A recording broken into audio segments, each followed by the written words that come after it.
అల్వాల్ యాదమ్మ నగర్లో పారంపర్య వైద్య మహాసంఘం తెలంగాణ రాష్ట్ర ఆధ్వర్యంలో నూతన సంవత్సర క్యాలెండర్ 2026 ఆవిష్కరణ మహోత్సవం నిర్వహించారు. ఈ కార్యక్రమానికి ముఖ్య అతిథులుగా వైద్య రఘుపతి పంతులు, వైద్య సజ్జన రమేష్ హాజరై జ్యోతి ప్రజ్వలన చేసి కార్యక్రమాన్ని ప్రారంభించారు. ఈ సందర్భంగా క్యాలెండర్ను ఆవిష్కరించారు. ఈ సందర్భంగా భారతీయ సనాతన ఆయుర్వేద సిద్ధ వైద్యుని ప్రతిజ్ఞ చేశారు. ఈ సందర్భంగా వారు మాట్లాడుతూ పారంపర్య వైద్య మహాసంఘం ఏర్పడిన తర్వాత మొట్టమొదటిసారిగా క్యాలెండర్ ఆవిష్కరణ చేశామని తెలిపారు. పారంపర్య వైద్య మహాసంఘాన్ని రాష్ట్ర ప్రభుత్వం దృష్టికి, ముఖ్యమంత్రి దృష్టికి, ఆయుష్ డిపార్ట్మెంట్ దృష్టికి పారంపర్య వైద్యం యొక్క విశిష్టతను వారి నోటీసుకు తీసుకుని వెళ్లాలని, ఎవరికి ఎన్ని భావజాలాలున్నా మనకంటూ ఒకటే ఎజెండా ఉండాలని, పారంపర్య వైద్యాన్ని ప్రభుత్వం గుర్తింపు తీసుకొచ్చేలా ప్రయత్నం చేయాలని తెలిపారు. ఈ కార్యక్రమంలో రాష్ట్ర అధ్యక్షులు వైద్య దొంతయాత్రి మహర్షి, రాష్ట్ర ప్రధాన కార్యదర్శి వైద్య శ్రీ బండి వెంకటేశ్వర్లు, రాష్ట్ర ఉపాధ్యక్షులు వైద్య రామంజి శ్రీనివాస్, వైద్య చావ భానుప్రసాద్ తదితరులు పాల్గొన్నారు.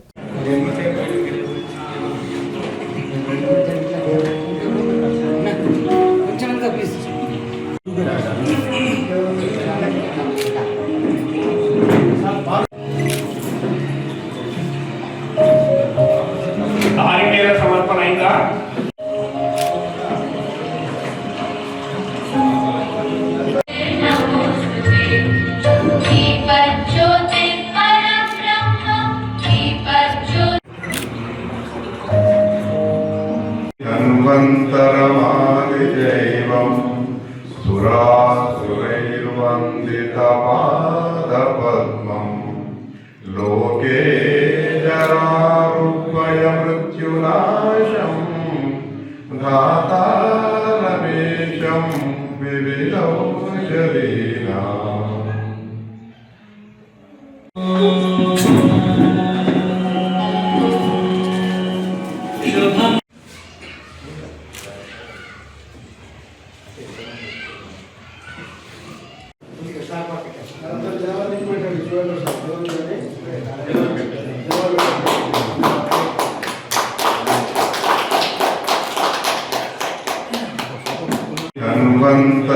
ధన్వంతరమాదిజైవం సురాసురైర్వందితపాదపద్మం లోకే జరారుగ్భయ మృత్యునాశం ధాతారమేశం వివిధౌ జలీనా. అవసరం ఉంది. మన సంఘం రాష్ట్ర ప్రభుత్వం దృష్టికి, మన ముఖ్యమంత్రి గారి దృష్టికి, అందులో ఆయుష్ డిపార్ట్మెంట్ వాళ్ళ దృష్టికి మన పారంపర్య యొక్క వైద్య యొక్క విశిష్టతను మనం ఒక మంచి వాడితోటి, మన మంచి వాయిస్ తోటి వారి దగ్గరికి మనం తీసుకెళ్ళి, వాళ్ళ నోటీస్కి తీసుకెళ్ళి మనం సక్సెస్ఫుల్గా సాధించుకోవాల్సినటువంటి అవసరం ఉన్నది. ఇందుకు మనం కలిసికట్టుగా ఎవరికి ఎన్ని అటువంటి వ్యతిరేకమైన ధృవాలు ఉన్నప్పటికీ, ఎవరికి ఎన్ని రకాలుగా భావజాలు ఉన్నప్పటికీ కూడా మనకంటూ కూడా ఒకటే ఎజెండా. ఏమిటి అంటే పారంపర్య వైద్యాన్ని ప్రభుత్వం గుర్తింపు తీసుకొని రావాలి. అలాగే ప్రభుత్వం నుంచి వచ్చేటువంటి ఆయుష్ డిపార్ట్మెంట్ ద్వారా వచ్చేటువంటి ధృవపత్రాలు లేవనే ఒక సాకుతోటి అనుభవాన్ని ప్రాతిపదికన తీసుకోకుండా కొన్ని చోట్ల మన తనిఖీలని కొన్ని దృష్టాంతాలు జరుగుతూ ఉన్నాయి. మంత్రి గారు మన ఈ పత్రికల్లో ఎంపీ చేసి రిటైర్ అయిన తర్వాత ఎంతో మందికి విజ్ఞాన పరిశోధన మహానుభావులు మనం దాన్ని గుర్తించి మనం అందరం కూడా ఒక దగ్గర ఎట్లా చేద్దామని నేను రాష్ట్ర కమిటీ కార్యవర్గంతో వెంకయ్య గారికి కానీ మహర్షి గారికి కానీ చేస్తున్న ఆలోచన ఏంటంటే మనందరం కూడా ప్రత్యక్షంగా కానీ మరొక మాట ఇందాక నేను ఆన్లైన్లో కూడా ఆలోచిస్తున్నాను.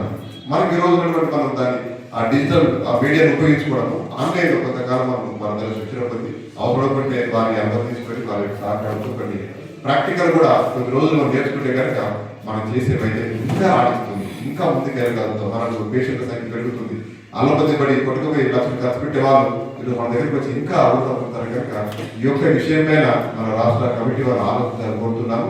అనుభవమైనటువంటి వైద్యులు, అలాగే మనతోటి ప్రయాణం చేస్తున్నటువంటి మన ఎండి వైద్యులు, మన లహోటి గారు కానివ్వండి, అలాగే మన రఘుపతి పంతులు గారు కానివ్వండి, వారి మన సలహా సూచనలు మనకు ఎంతో అవసరం. వారి సారథ్యంలో మన పారంపర్య వైద్య మహాసంఘం మరింత ముందుకు పోవాలని ఆకాంక్షిస్తూ ఈ కార్యక్రమం